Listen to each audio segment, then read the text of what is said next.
नमस्कार दोस्तों, स्वागत है आपका अपने YouTube चैनल वीरेंद्र मलिया क्लासेस में। आज के इस लेक्चर में हम क्लास 10 के चैप्टर 3 को कंटिन्यू करते हुए यहाँ पर हम एक बेहद इम्पॉर्टेंट प्रोसेस या मेथड सब्स्टिट्यूशन मेथड के बारे में पढ़ेंगे। तो जैसा कि हमने लास्ट लेक्चर में आपको बताया था कि जो आपका चैप्टर 3 है NCERT का क्लास 10 का, जिसका नाम है pair of linear equation in two variables. इस चैप्टर में हम आपको दो इक्वेशन देंगे, या बुक में दो इक्वेशन दिए रहते हैं, उन दो इक्वेशन को सॉल्व करना है। मतलब कि उनमें जो प्रेजेंट वेरिएबल हैं x और y, उनकी वैल्यू निकालने की चार मेथड होती हैं। कौन सी वो चार मेथड हैं? एक मेथड होती है एलिमिनेशन, एक मेथड क्या होती है? एलिमिनेशन। दूसरी मेथड होती है सब्स्टिट्यूशन, दूसरी मेथड होती है सब्स्टिट्यूशन। तीसरी मेथड होती है क्रॉस मल्टीप्लिकेशन, और चौथी मेथड होती है ग्राफिकल मेथड। फोर्थ मेथड क्या होती है? Graphical method. जिनमें से मेथड फर्स्ट, मेथड सेकंड और मेथड फोर्थ आपके सिलेबस में है, और क्रॉस मल्टीप्लिकेशन अब हमारे सिलेबस से रिड्यूस्ड हो चुकी है, ये वाली मेथड। तो हम यहाँ पर आपको केवल तीन प्रोसेस, कौन कौन सी? एलिमिनेशन, सब्स्टिट्यूशन और ग्राफिकल के बारे में पढ़ाएंगे। जिसमें कि आपको एलिमिनेशन की जो प्रोसेस है वो लास्ट लेक्चर में आपको पढ़ाई जा चुकी है कि एलिमिनेशन मेथड या प्रोसेस कैसे काम करती है, आप इसको कैसे यूज कर सकते हैं किसी इक्वेशन को सॉल्व करने के लिए। ठीक है, अब हम आते हैं दूसरी मेथड, जिसका नाम है सब्स्टिट्यूशन मेथड। ठीक है, ये भी अपने आप में एक बेहद इंपॉर्टेंट प्रोसेस है। आपको यदि NCERT का चैप्टर 3 सीखना है मैथ का, तो आप इन दो मेथड्स के बिना आप क्वेश्चन को सॉल्व ही नहीं कर सकते। ठीक है, तो आइए समझते हैं सब्स्टिट्यूशन मेथड क्या है। तो इसमें आपको मान लीजिए हमने एक क्वेश्चन लिया, x + y = 14 और x - y = 2। हमने आपको एक इक्वेशन दी है, इनमें दो इक्वेशन दिए रहेंगे आपको। इन दो इक्वेशन को आपको किस मेथड से सॉल्व करना है? सब्स्टिट्यूशन मेथड से। तो जैसा कि इसके नाम में ही क्लियर है, सब्स्टिट्यूशन। ठीक है, इसके नाम में आपका क्या क्लियर है? सब्स्टिट्यूशन। यहाँ पर आप 12 कर लें, इसको थोड़ा एडजस्ट कर देंगे 7। ठीक, देखो तो क्या हो जाएगा इसमें, हम इस मेथड से सीखना है किससे? सब्स्टिट्यूशन मेथड से। ठीक है, तो जैसा कि इस मेथड का नाम क्या है? सब्स्टिट्यूशन। क्या नाम इस मेथड का? Substitution method. तो सब्स्टिट्यूशन मेथड का मतलब होता है, जैसा कि आप समझ लीजिए, जैसे मान लो एक फुटबॉल का मैच चलता है, तो एक प्लेयर इंजर्ड हो गया, तो उसकी जगह पे एक बढ़िया सा प्लेयर आता है, फिट प्लेयर, और इंजर्ड प्लेयर बाहर चला जाता है। मतलब सब्स्टिट्यूट करते हैं हम उस चीज़ को, कहते हैं ना सब्स्टिट्यूट प्लेयर। ऐसे ही हम यहाँ पर x y को सब्स्टिट्यूट करेंगे, मतलब x की जगह पर y को प्लॉट करेंगे, पुट करेंगे, y की जगह पर x को पुट करेंगे। तो इसमें क्या होता है समझिए, जैसे कि मान लीजिए आपको इक्वेशन दिया गया है, इसको आप क्या देंगे? इक्वेशन फर्स्ट, और इसको देंगे आप इक्वेशन सेकंड। अब इसकी मेथड में क्या किया जाता है, आप किसी एक इक्वेशन को पकड़िए, मान लीजिए आपने फर्स्ट लिया या सेकंड, किसी को भी ले लीजिए। हमने मान लीजिए इक्वेशन सेकंड को लिया, तो क्या करेंगे हम? From equation second x - y बराबर आपको क्या दिया गया है? 2।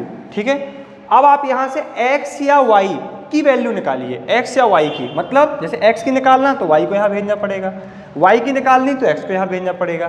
तो मान लीजिए हमें यहाँ पर x की हमने वैल्यू निकाली, कोई रिस्ट्रिक्शन नहीं है, कोई किसी की वैल्यू निकाल सकता है। ठीक है, तो 2 ये माइनस का y इस तरफ गया तो क्या हो गया? प्लस का y। अब यदि यहाँ पर x के साथ 5 वगैरह लगा होता तो वो अपॉन में चला जाता। मतलब हमको जिसकी वैल्यू निकालनी है उसको हमेशा हमें क्या करना पड़ता है? अकेला करना पड़ता है ना। तो ये क्या हो गया? आपका इक्वेशन नंबर 3 हो गया। अब आपने जिस भी इक्वेशन को यूज करके ये इक्वेशन 3 बनाया है, उस इक्वेशन में आप इस वैल्यू को नहीं रखेंगे। किस में रखेंगे? इसके दूसरे वाले में। मतलब आपने सेकंड इक्वेशन को यूज किया था थर्ड इक्वेशन बनाने में, तो आप ये वैल्यू कहाँ रखेंगे? पहले इक्वेशन में। यदि पहले से बनाई होती तो आप ये वैल्यू कहाँ रखते? दूसरे इक्वेशन में। क्यों? यदि आप सेकंड में रख देंगे ना, तो देखिए यदि x की जगह पर 2 + y - y, तो y से y कैंसिल हो जाएंगे, सब कुछ खत्म हो जाएगा। ठीक है, तो हम क्या करेंगे? Put the value of x in equation first. हम x की वैल्यू को कहाँ रखेंगे? इक्वेशन फर्स्ट में रखेंगे। तो देखिए x की जगह पर क्या रखना हमको? 2 + y, और एक और पहले से क्या है? y। ये x की जगह पर रखा 2 + y, और एक y पहले से है, और बराबर में क्या रखा हमने? 12। y क्या हो गया? 2y बराबर क्या हो गया? 12 - 2। ये क्या बन गया? 10 बन गया। तो 2y = 10 बन गया, तो y = 10/2 यानी 5 बन गया। अब आप इस y की वैल्यू को चाहे आप इक्वेशन फर्स्ट में रखें, इक्वेशन सेकंड में रखें या इक्वेशन थर्ड में रखें, कहीं भी रख सकते हैं आप, तो आपको x पता चल जाएगा। लेकिन सबसे बेहतर और सबसे आसान तरीका होता है इसमें रखना। क्यों? क्योंकि आप यहाँ y रखेंगे, डायरेक्ट x के बराबर बना हुआ है तो डायरेक्ट वैल्यू मिल जाएगी। यहाँ आपको थोड़ा सॉल्व करने में दिक्कत जाएगी, तो क्या करेंगे हम यहाँ पर फ्रॉम इक्वेशन थर्ड, तो x बराबर 2 + 5 यानी 7 आ गया, तो x की वैल्यू 7 और y की वैल्यू 5।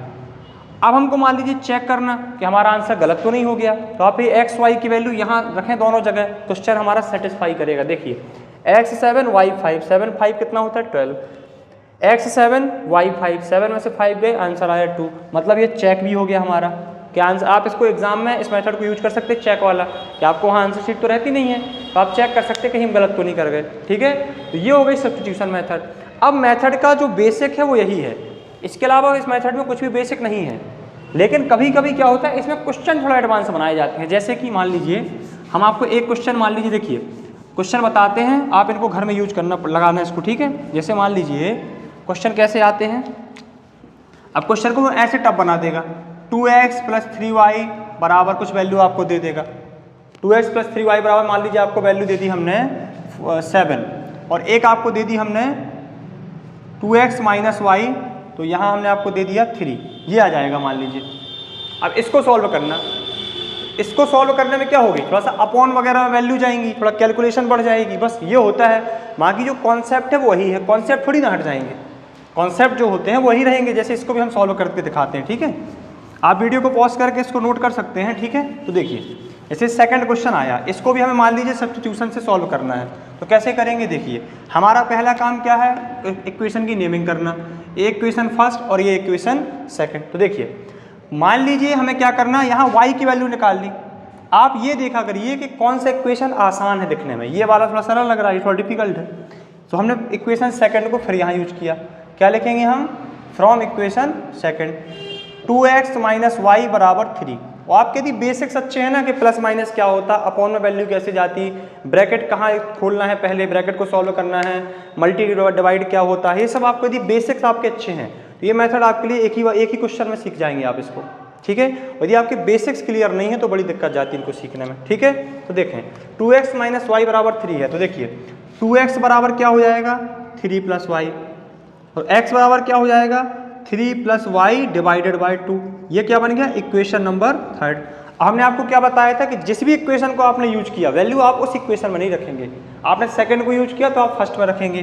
तो क्या रखेंगे, फ्रॉम इक्वेशन फर्स्ट, या आप ये लिख सकते थे कि put the value of x in equation first. तो देखो 2x की जगह पर आप ये वैल्यू रखेंगे 3 + y अपॉन 2 + 3y बराबर 7। अब इसको सॉल्व करना है, देखो ये वाला 2 कैंसिल हो जाएगा, तो क्या हो गया 3 + y + 3y बराबर 7। 3y और y क्या हो गया 4y, और 7 में से इस तरफ 3 माइनस होने गया तो 4 बचा, तो y बराबर 4/4 यानी कि 1 आ गया। बस अब y की वैल्यू आप कहाँ रखें, यहाँ भी रख सकते हैं, यहाँ भी रख सकते हैं, यहाँ भी रख सकते हैं, लेकिन आसान कौन होता है, इक्वेशन थर्ड। क्या लिखेंगे हम, फ्रॉम इक्वेशन थर्ड। आप यहाँ इक्वेशन थर्ड में जाएंगे तो क्या हो जाएगा, x बराबर 3 + 1/2, तो यहाँ हो जाएगा 4/2 और इसको कट कर देंगे तो x की वैल्यू आ जाएगी। फिर आप सेम प्रोसेस को यूज करके, जैसे y का 1 और x का 2 आ गया, आप इस वैल्यू को यहाँ पुट कर लें इन दोनों इक्वेशन में, आंसर ये बराबर आ रहे हैं तो आपका आंसर चेक्ड है, मतलब सही है, नहीं तो गलत है।